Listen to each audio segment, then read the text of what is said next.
যখন আমরা কোনো বনে প্রবেশ করি তখন এই সবুজ ঘাস দেখে, এই কোমল ঘাস দেখে আমাদের মন প্রফুল্ল হয়ে ওঠে। ভিন্ন ভিন্ন প্রজাতির ফুল, ভিন্ন ভিন্ন রঙের ফুল দেখে এই মন আনন্দে ভরে ওঠে।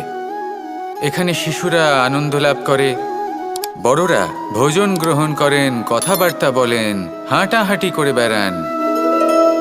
এবার ভেবে দেখুন, যখন এই উপবনের নির্মাণ হয়েছিল সেই সময় যদি এই মাটিকে সঠিকভাবে খনন না করা হতো, যদি তাতে সঠিকভাবে বীজ রোপণ না করা হতো, যদি কোনো সংঘর্ষ না হতো, পরিশ্রম না করা হতো, যদি চলতে চলতে পায়ে কাঁটা না বিঁধে যেত, তাহলে এই সুন্দর বন দেখে আমরা কি এই আনন্দ লাভ করতে পারতাম?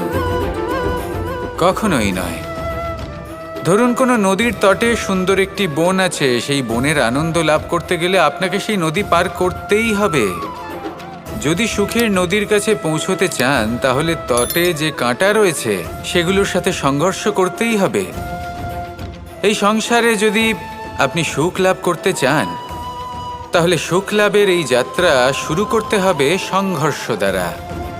তাহলে সংঘর্ষকে স্বাগত জানান, এর পেছনেই সুখ রয়েছে যা আপনার জন্য অপেক্ষা করছে।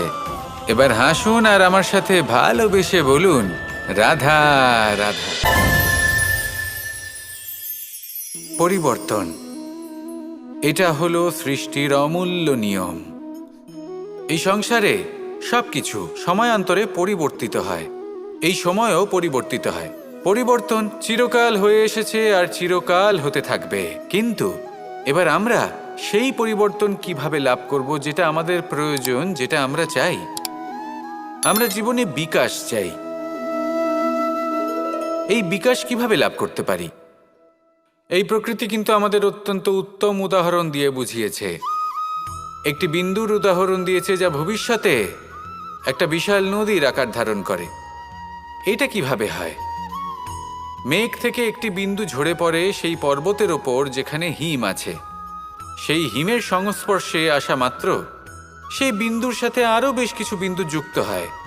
তারপর তারা অগ্রসর হয়, আরও কিছু বিন্দু যুক্ত হয়, আস্তে আস্তে একটা ক্ষীণ ধারার রূপ ধারণ করে এবং সেটাই ভবিষ্যতে আরও এগোতে থাকে। অনেকটা যাওয়ার পর যখন অনেক সংখ্যক বিন্দু একসাথে যুক্ত হয়, তখন সেটা বিশাল নদীর আকার ধারণ করে। এবার আমরা মানুষ বলে আমাদের সাথে এই নিয়মের অন্যথা হয় তা নয়। আমরাও এই প্রকৃতির অংশ, আমাদের ক্ষেত্রেও একই নিয়ম প্রযোজ্য। যখন পরিশ্রম করে অনেক সংখ্যক বিন্দু আমরা একত্রিত করব, তখনই পরিবর্তনের নদী প্রবাহিত হবে। প্রয়োজন হলো নিরন্তর পরিশ্রম করা এবং ধৈর্য ধরা।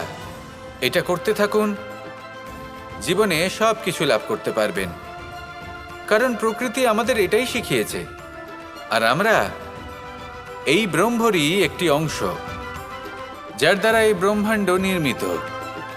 আসুন আমার সাথে ভালোবেসে বলুন, রাধা রাধা।